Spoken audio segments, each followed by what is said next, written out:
বিরতির পর স্বাগত।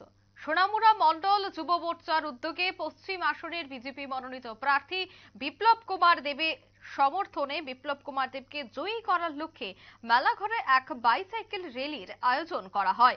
ওই দিন বাইসাইকেল র্যালিটি শুরু হয় মেলাঘরের বিওসি থেকে।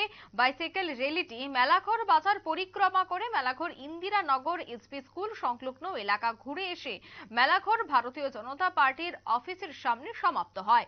ওই দিন বাইসাইকেল র্যালিতে পা মেলান সিপাহীজলা জেলার দক্ষিণ অংশের বিজেপি সভাপতি দেবব্রত ভট্টাচার্য, যুব মোর্চার সিপাহীজলা জেলার দক্ষিণাংশের বিজেপি সভাপতি শুভঙ্কর সরকার সহ অন্যান্যরা।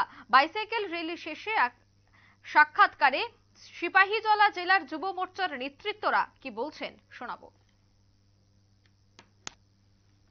কর্মসূচিটা কিসের উপরে ভিত্তি করা হয়েছে? আসন্ন লোকসভা নির্বাচনকে কেন্দ্র করে কংগ্রেস সিপিএম জোটের বিরুদ্ধে অবৈধ আদায়াতের বিরুদ্ধে এবং ভারতীয় জনতা পার্টির মনোনীত প্রার্থী আইপিএফটি এবং বিপ্লবতা সমর্থিত শ্রীযুক্ত বিপ্লব কুমার দেবকে বিপুল ভোটে জয়ী করার আহ্বানকে সামনে রেখে সোনামুড়া মণ্ডল যুব মোর্চার উদ্যোগে আজকে মেলাঘর বাজারে এক বাইসাইকেল র্যালি অনুষ্ঠিত হয়।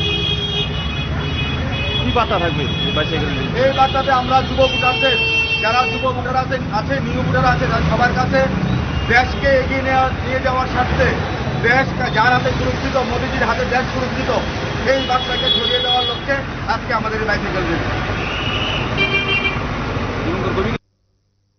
আপনারা শুনলেন যুব মোর্চার নেতৃত্বদের বক্তব্য। তারা বলছেন যে দেশকে এগিয়ে নিয়ে যাওয়ার লক্ষ্যে যেন বিজেপিকে ভোট দেয়, তার জন্যই তারা আজ সেই বাইক র্যালির আয়োজন করেছে। বিপ্লব কুমার দেবের সমর্থনেই সেই বাইক র্যালির আয়োজন। পশ্চিম আসনের বিভিন্ন জায়গায় চলছে এ ধরনের বাইক র্যালি, সভা এবং অন্যান্য কর্মসূচি। তাই আজ দেখা গেছে সোনামুড়া বিধানসভার মেলাঘর নগর এলাকা থেকে একটি বিশাল যুব মোর্চার উদ্যোগে বাইসাইকেল র্যালির আয়োজন করা হয়েছে।